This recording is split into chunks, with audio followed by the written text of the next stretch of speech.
Eric Swenson, and Jamal, John Sabini, Kelly McCluskey. Hi, everybody. Okay, let's see how well you know me. Thank you, Bet Parks, Bet Parks, Bet Parks. The casino and sportsbook app, the only that I recommend for my listeners in Pennsylvania and New Jersey. And I want to talk about Bet Parks because I just saw something that is really cool. And I confess, I've been out of the loop. New England hosting Kansas City. New England getting 8.5. I'm taking New England. And for me, it's all like visceral gut instinct. I think that KC, that offsides call, the loss to the Eagles, they haven't found their stride. This is an opportunity for Belichick's team to win back-to-back games, I think for the first time all year. And I have an emotional pull for him because I hate to see a guy with such a stellar record go out on the bottom, even though I'm not a Pats fan and I'm not a Belichick fan. Okay, Philadelphia at Seattle. Philadelphia -3, right. I'm taking Philadelphia -3 because I think now that they've lost back-to-back games, they realize they could jeopardize their playoff standing if they don't get their act together. Okay? So those are my two picks. But then there's this. I'm reading the Times, page 1 story about the passing Paisan. Are you familiar with the Fabrizio? Do you know the story of the passing Paisan? It's an unbelievable real-life Rocky story playing itself out in Jersey. Listen to this. At Natoli's Italian Deli in Secaucus, New Jersey, in the shadow of the MetLife Stadium, one can now order the Tommy DeVito Hero. Chicken parm a la vodka. Damn, I'm hungry. Just the way the breakout Giants quarterback likes it.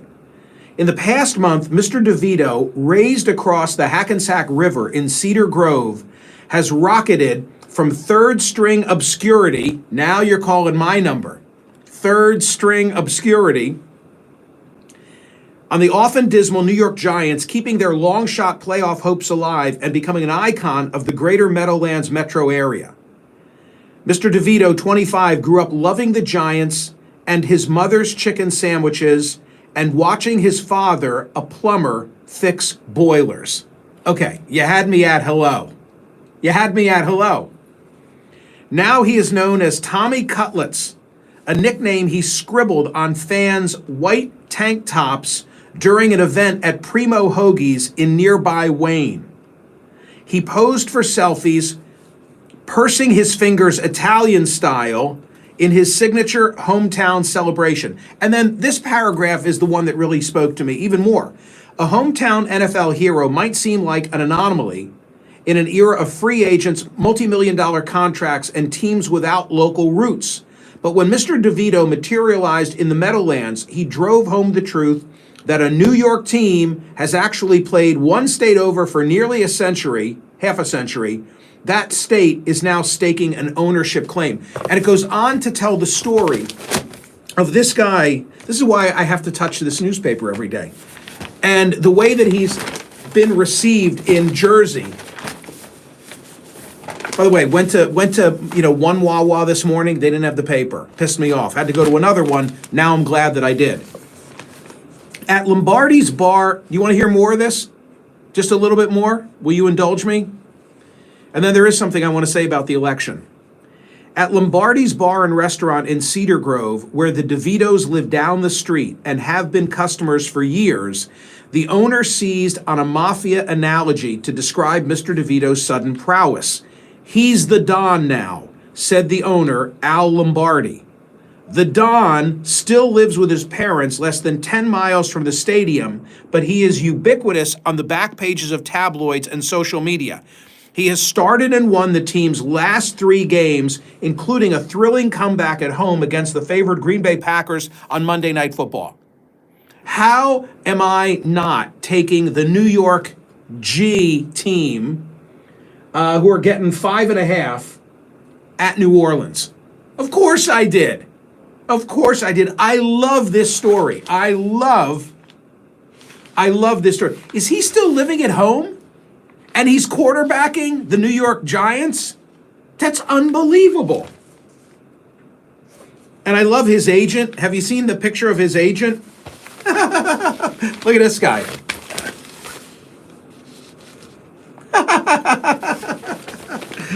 Oh my God. And then there's this detail. On Tuesday morning, having slept only an hour after his son's triumph, Tony DeVito Sr. was back fixing boilers. Oh my God, it is rocky. Love it. The BetParx app, BetParx. You better believe I am taking the NYG team for their Sunday game with New Orleans. I love it. I love it. What do I have to say? Okay. Got to be 21 and in Pennsylvania or New Jersey. Gambling problem, call 1-800-GAMBLER. That was like a 10-minute long mention for BetParx, but BetParx deserves it, and I love this story. I read something yesterday that is really compelling, data-driven, about the state of the Republican nomination. G. Elliott Morris is a data journalist for ABC, their 538 division. He used to write for The Economist, and he has a book out called Strength in Numbers. I'm unfamiliar with his work until now, but that's going to change because we will get him on radio this week. This is really well done. And what it does is analyze Trump's standing, his lead in the nomination fight against the historical data to try and put all of this in some context. It's posted, by the way. It'll be in the newsletter in a couple of minutes when you get the newsletter. Friday, he writes, marks 1 month until the 2024 Iowa caucuses, the official start of the Republican presidential nomination. But the primary has been carrying on unofficially for nearly a year now. And in some ways, it's basically already over. And then what he does is he says, if you look at the 538 average of the national polls, Trump's at 61%. Okay, well, that's not the way that we nominate. We don't nominate by national polls, but it's significant. Then it says he also leads by at least 25 points in Iowa, New Hampshire, and South Carolina. Consequently, he looks inevitable. And then the author, G. Elliott Morris, says that in August, he had come to the conclusion that Trump was a 4 in 5 shot, 80%, of winning the GOP presidential nomination. Now he says he's a 9 in 10 shot. Why does he say he's a 9 in 10 shot? Because polling leaders in December usually win the primaries. And that's where he goes back and he says, all right, if Trump is at 61%, how does that compare to others who have been in similar position going into the presidential year? And if you can see this, line of data, these are all the candidates in the election since 1988. So Trump is at 61. That's the number to keep in mind. Only one candidate, and I should qualify this and say that these are retroactive averages of national polls for non-incumbents running in a presidential primary year. Trump's a non-incumbent. So only one individual was in a higher position. And that was George Herbert Walker Bush at 75% of his party's vote at this stage. Bush in 2000, so that would have been W, was below Trump, but also at the 60% level. Hillary in 2016 was at 55%. Gore in 2000 was at 52%. Carter in 80 was at 47%. Bush in 88 was at 40%. Hillary was at 39 in 08. She didn't win the nomination. Mondale, 38. In other words, you get the point? Like, he's in a stronger position than anybody else except George Herbert Walker Bush at this stage, running as a non-incumbent. There have been upsets. You're saying, well, but haven't there been people who've shocked the world? Well, 3 times. Every candidate with at least 40% in the national polls in mid-December has gone on to win their party's nomination. 3 candidates below 15% did go on to win. Who were the upsets? Dukakis in 88, then Governor Bill Clinton in 92, and John McCain in 08. They did go on to win their party's nomination, but they are the exception. All right, now you're saying, well, how much movement is there? How much shifting might there be? Another great data analysis. Here's another way to think about it. Over the course of all presidential primary contests since 1980, the average candidate saw their national polls move by about 17 percentage point total between their first set of polls and the end of the contest. So I thought that was really rather remarkable. 17% is like, your total movement from the time you come on the scene. And then he goes on to say, by that measure, the candidates have already seen their polls move by roughly 8 points. This means that the average candidate has about 9 points of movement left. Even if Haley and DeSantis gain double that, what we'd expect to happen roughly 1 out of 20 times if we could rerun the primary over and over, they would still be only at about 30%. So like all of these different data analyses underscore the hold that Trump has. Now you're saying, okay, well, what happens in Iowa? What if somebody defies the expectations? Here, too, there is bad news for the never-Trumpers. In the month leading up to both parties' Iowa caucuses since 2008, the average candidate's support in the Iowa polls has only changed by about 4 points. So historically speaking, there just isn't a major shift at this stage between now and Iowa. As I've been saying on radio, it's like the holidays are here. It's very, very hard to pop. It's very, very hard to come through. Really, really great analysis. It'll be in the newsletter. You got to read it, and I'm sure TC is going to get G. Elliott Morris. This is my passive aggressiveness. I'm sure TC is going to get this gentleman on the program because she's dialed in right now, and that means like, hey, TC, he really wants to talk to this guy.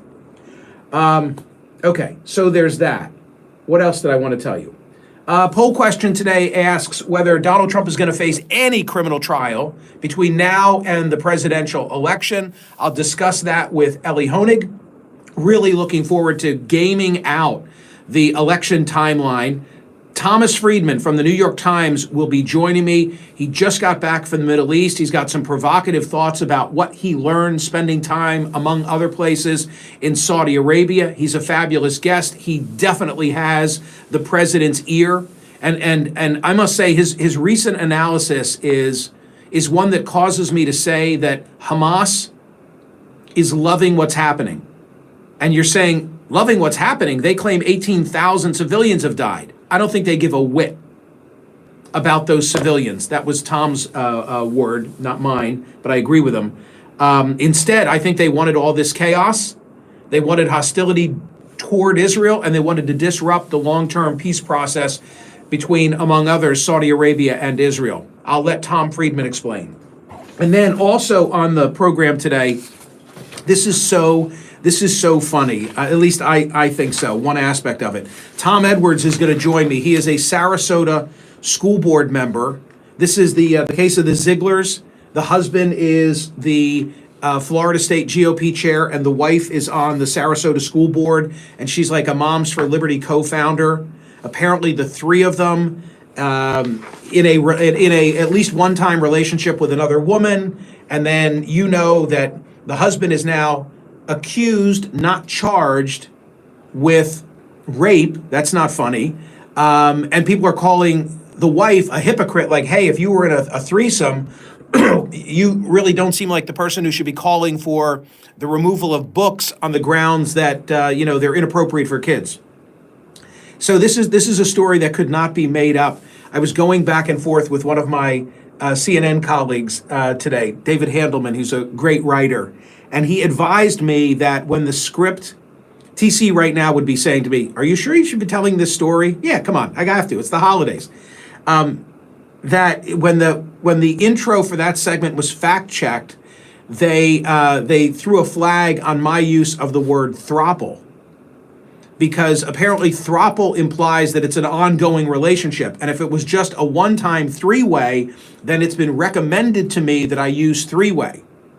So I proposed an accommodation, an alternative way. If I can't use throuple, and if I'd rather not say three-way, then what is the proper way that I should describe that relationship? Actually, I'm not even going to tell you. Yeah, TC, I see that you're here. So what do you think I proposed? What do you think I proposed if I was told no on throuple and I don't want to say three-way?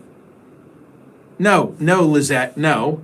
Yes, Gary, there you are. Gary Cree, Krei, I think, is the first that I saw. Gary, I'll give you a T-shirt for that if you call the program on Monday and say, hey, I'm the guy that Michael said gets a T-shirt. No, Max, I'm not going to say orgy, okay? Come on, keep it up here. Keep it up here, people. When they go low, we go high. When they go low, we go high. All right, I got things to do. This was fun. Thank you. The Passing Paisan. The Passing Paisan. Now I got to watch the Giant game tomorrow. Go vote at Smerconish.com, and I will see you soon. Happy holidays. By the way, look at this. Look how my collar came back from the dry cleaner. And now, it's going to look odd on TV. Do you see that? If for no other reason, tune into the CNN program and see what we can do about the collar. See you, gang.